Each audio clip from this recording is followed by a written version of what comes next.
ವಿದ್ಯಾರ್ಥಿಗಳೇ ಎಕ್ಸಾಮ್ ಮುಗಿಯಿತು, ರಿಸಲ್ಟ್ ಕೂಡ ಬಂದಿದೆ. ಮುಂದೇನು, ಯಾವ ಕೋರ್ಸ್ ಆಯ್ಕೆ ಮಾಡಬೇಕು, ಯಾವ ಕಾಲೇಜು ಬೆಸ್ಟ್, ನಿಮ್ಮೆಲ್ಲ ಗೊಂದಲಗಳಿಗೆ ಒಂದೇ ಸೂರಿನಡಿ ಉತ್ತರ ನೀಡ್ತಾ ಇದೆ ಸುವರ್ಣ ನ್ಯೂಸ್ ಕನ್ನಡಪ್ರಭ ಆಯೋಜಿಸಿರುವಂತಹ ಸುವರ್ಣ ಶಿಕ್ಷಣ ಮಹಾಮೇಳ. 50ಕ್ಕೂ ಹೆಚ್ಚು ಶಿಕ್ಷಣ ಸಂಸ್ಥೆಗಳು ಭಾಗಿಯಾಗಿರುವಂತಹ ಎಜುಕೇಷನ್ ಎಕ್ಸ್ಪೋದಲ್ಲಿ 800ಕ್ಕೂ ಹೆಚ್ಚು ಕೋರ್ಸ್ಗಳ ಬಗ್ಗೆ ನಿಮಗೆ ಮಾಹಿತಿ ಸಿಗುತ್ತೆ. IAS ಕೋಚಿಂಗ್ ಬಗ್ಗೆ ಕೂಡ ಈ ಎಕ್ಸ್ಪೋದಲ್ಲಿ ತಜ್ಞರು ಮಾಹಿತಿಯನ್ನು ಕೊಡ್ತಾರೆ. ಇವತ್ತು ಮತ್ತು ನಾಳೆ ಬೆಂಗಳೂರಿನ ಮಲ್ಲೇಶ್ವರದ ಸರ್ಕಾರಿ ಶಾಲಾ ಮೈದಾನಕ್ಕೆ ಬನ್ನಿ. ಸುವರ್ಣ ಶಿಕ್ಷಣ ಮೇಳದಲ್ಲಿ ಭವಿಷ್ಯದ ಹೊಸ ಹಾದಿ ಆಯ್ಕೆಯನ್ನು ಮಾಡಿ ಉಚಿತ ಪ್ರವೇಶ ಇದೆ. ಭಾಗವಹಿಸಿ. ಕಾರ್ಯಕ್ರಮದಲ್ಲಿ ಸಚಿವರು ಕೂಡ, ಮಾಜಿ ಸಚಿವರು ಭಾಗಿಯಾಗಿರುವುದನ್ನು ಕೂಡ ನೀವು ನೋಡ್ತಾ ಇದ್ದೀರಿ. ಸುವರ್ಣ ನ್ಯೂಸ್ ಕನ್ನಡಪ್ರಭ ಆಯೋಜಿಸಿರುವಂತಹ ಎಜುಕೇಷನ್ ಎಕ್ಸ್ಪೋ.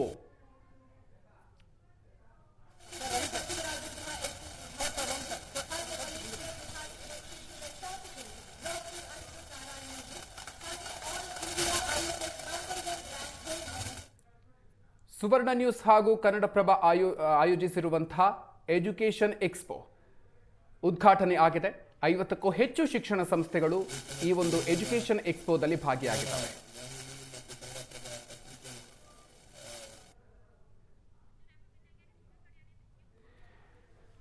ಸುವರ್ಣ ನ್ಯೂಸ್ ಹಾಗೂ ಕನ್ನಡಪ್ರಭ ಆಯೋಜಿಸಿರುವಂತಹ ಸುವರ್ಣ ಶಿಕ್ಷಣ ಮಹಾಮೇಳ ಉದ್ಘಾಟನೆ ಆಗಿದೆ. 50ಕ್ಕೂ ಹೆಚ್ಚು ಶಿಕ್ಷಣ ಸಂಸ್ಥೆಗಳು ಈ ಎಜುಕೇಷನ್ ಎಕ್ಸ್ಪೋದಲ್ಲಿ ಭಾಗಿಯಾಗಿದೆ. 800ಕ್ಕೂ ಹೆಚ್ಚು ಕೋರ್ಸ್ಗಳ ಬಗ್ಗೆ ನಿಮಗೆ ಈ ಒಂದು ಎಜುಕೇಷನ್ ಎಕ್ಸ್ಪೋದಲ್ಲಿ ಮಾಹಿತಿ ಸಿಗಲಿದೆ. IAS ಕೋಚಿಂಗ್ ಬಗ್ಗೆ ಕೂಡ ಈ ಎಕ್ಸ್ಪೋದಲ್ಲಿ ತಜ್ಞರು ಮಾಹಿತಿಯನ್ನು ಕೊಡ್ತಾರೆ. IAS ಕೋಚಿಂಗ್ ಬಗ್ಗೆ ಕೂಡ ಎಕ್ಸ್ಪೋದಲ್ಲಿ ತಜ್ಞರಿಂದ ಮಾಹಿತಿ ಸಿಗುತ್ತೆ.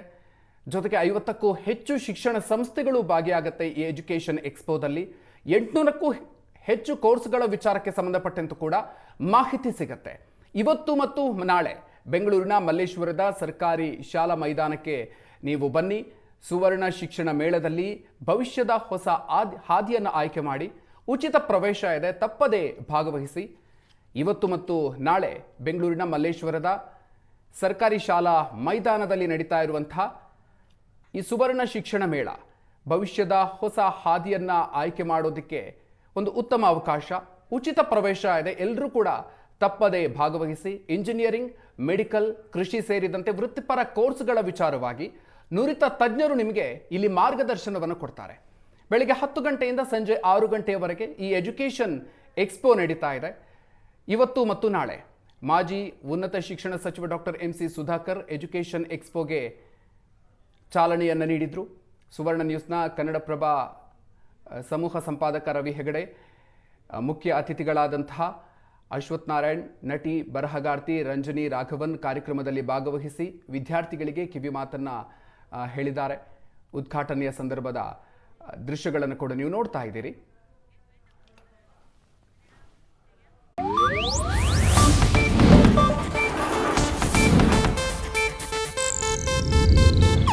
ಇದು ಏಷ್ಯಾನೆಟ್ ನ್ಯೂಸ್ ನೆಟ್ವರ್ಕ್ ಪ್ರಸ್ತುತಿ.